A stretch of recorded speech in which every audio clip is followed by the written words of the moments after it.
Cuando la corrupción se suma a la pobreza extrema y estas dos a la ausencia del Estado, es decir, de la ley, lo que se tiene es básicamente una situación de violencia extrema e incontrolable y puede convertir a este país en un Estado fallido.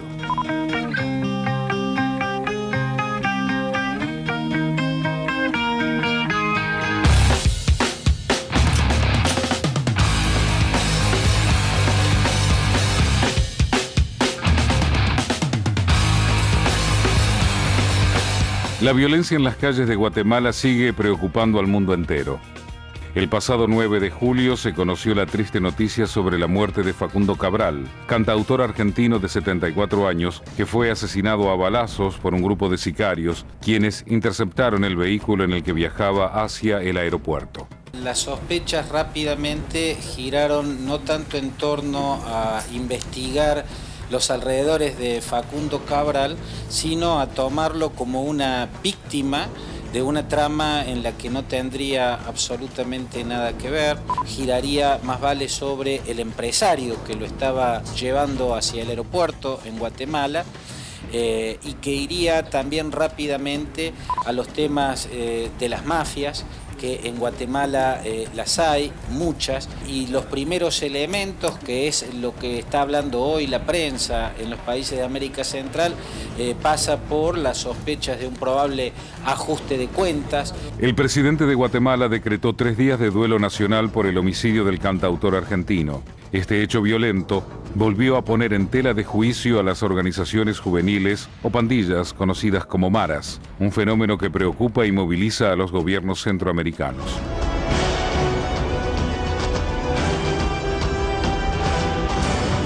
Guatemala se caracteriza por tener una historia muy violenta.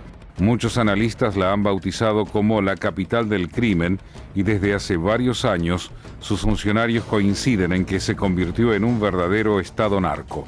Esta violencia no es actual y tiene su origen en una larga tradición de corrupción y pobreza extrema, y por esto las funciones del Estado fueron arrebatadas por asociaciones de crimen organizado. Por lo tanto, acá lo primero que hay que decir es que hay prácticamente un Estado fallido.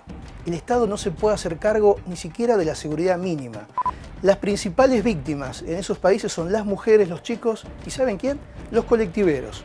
Los sicarios suben a los colectivos y comienzan a los tiros y matan decenas de personas por día. Es así de impactante.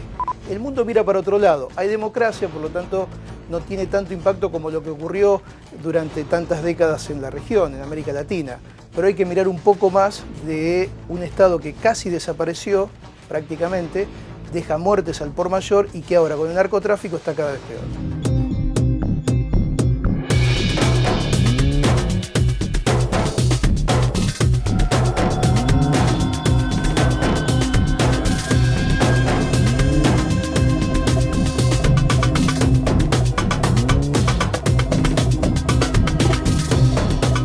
Las calles de Guatemala son cada vez más inseguras y las fuerzas de seguridad locales no pueden hacer frente a la ola de violencia generalizada. Hace menos de 2 meses, los Zetas, una pandilla originada en México, mataron y decapitaron a 27 campesinos en Petén, un departamento del norte del país. Según las autoridades policiales guatemaltecas, la decapitación es una práctica común de los Zetas, considerado uno de los grupos de narcotraficantes más sanguinarios de México. En los últimos años, este grupo ha incrementado su presencia en Guatemala por el aumento de la presión de las fuerzas de seguridad mexicanas. Por este fatal incidente, el presidente Álvaro Colom decretó el duelo nacional durante 1 mes y fue tomada para agilizar los operativos para poder detener a los responsables del asesinato de los 27 campesinos. El 18 de mayo pasado, el presidente guatemalteco anunció la captura de uno de los cabecillas de los Zetas, implicado en la matanza de las 27 personas. Se trata de Hugo Álvaro Gómez Vázquez, que además está acusado por el secuestro y asesinato de otras 4 personas, unos días antes de la masacre de los campesinos. A pesar de que el presidente Álvaro Colom lanzó una campaña en contra de la violencia en Guatemala y pidió la creación de una OTAN contra el crimen organizado, sus acciones no están dando el resultado que esperaban desde el gobierno.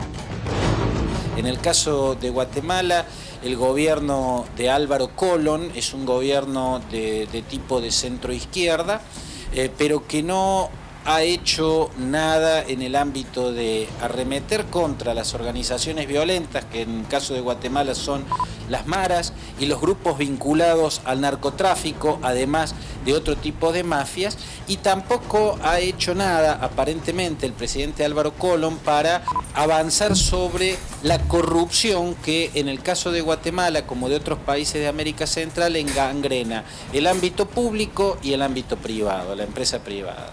Las calles de Guatemala se están poblando de policías, militares, equipamiento, y aunque el gobierno se tomó el trabajo de capacitar y entrenar a las fuerzas de seguridad, esto no sirve para controlar la violencia de un país con una estructura policial débil y corrupta, donde muchas de las autoridades están relacionadas con el narcotráfico y el robo de automóviles. No soy de aquí, ni soy de allá, no tengo edad, ni por venir y ser feliz, es mi color de identidad.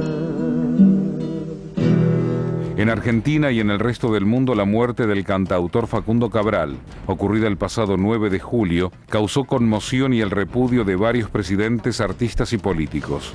El atentado está siendo investigado por las autoridades de Guatemala con la colaboración de la Comisión de la ONU contra la impunidad en este país centroamericano. No hay palabra para expresar este momento, sobre todo porque se trata de un extraordinario amigo, un hombre de izquierda, un hombre pensante, un hombre del que yo siempre aprendí muchas cosas. Aprendí de su exilio, él se exilió por sus ideales. También aprendí de sus grandes talentos, es un colega, embajador de buena voluntad de las Naciones Unidas. Siempre lo llamé un compañero de viaje. Cientos de personas acompañaron el féretro con los restos del cantante desde la sede del Instituto Nacional de Ciencias Forenses hacia una funeraria del sur de la capital. Los restos fueron repatriados a la Argentina por las autoridades guatemaltecas. La muerte de Facundo Cabral fue condenada por los gobiernos de El Salvador, Costa Rica, Venezuela, Colombia, Ecuador y Bolivia, así como por organizaciones culturales de todo el continente.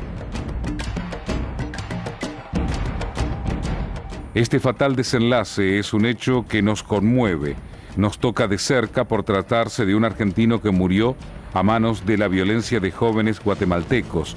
Sin embargo, este tipo de crímenes suceden todos los días y según los últimos datos comunicados por la UNESCO, en Guatemala se cometen 18 crímenes por día, lo que genera cerca de 6.000 muertes por año en manos de las maras. La violencia es también un grave problema de salud pública. La Organización Mundial de la Salud considera que existe una epidemia en términos sanitarios cuando se da una tasa superior a 10 homicidios por cada 100.000 habitantes en el periodo de un año. Actualmente en Guatemala, la tasa se encuentra en los 45 homicidios con un promedio de 16 muertes violentas diarias.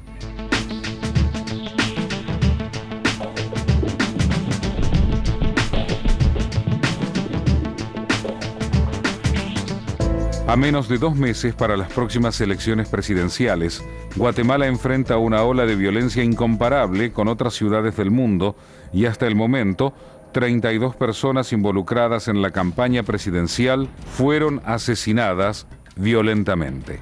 Muchos expertos coinciden en que todos estos sucesos son la consecuencia de los más de 30 años de conflicto armado interno que finalizó en 1996, luego de que Álvaro Arzú ganara las elecciones presidenciales y realizara una limpieza dentro del ejército, firmando un acuerdo de paz con los rebeldes para terminar con 36 años de guerra civil.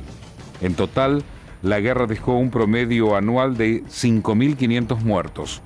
Hoy, el narcotráfico y el crimen organizado elevaron esa cifra a 6.500 muertos por año. Pero los problemas no son solamente sociales. El incremento anual de las muertes por homicidios en Guatemala genera grandes costos de inversión en seguridad. El dinero que se utiliza para frenar la ola de violencia es muchísimo y se dejan de lado cuestiones como la educación, la salud, la pobreza y el trabajo. Los ciudadanos están sumidos cada vez más en una situación de miseria y abandono por parte de la dirigencia política, cuestiones que generan aún más violencia y desconfianza en las debilitadas instituciones democráticas. La violencia no solo plantea graves obstáculos al financiamiento de la democracia, sino que también impone altos costos al desarrollo del país. El principal es el costo humano producido por las muertes, las heridas, mutilaciones e invalidez de las personas que son víctimas de la agresión callejera.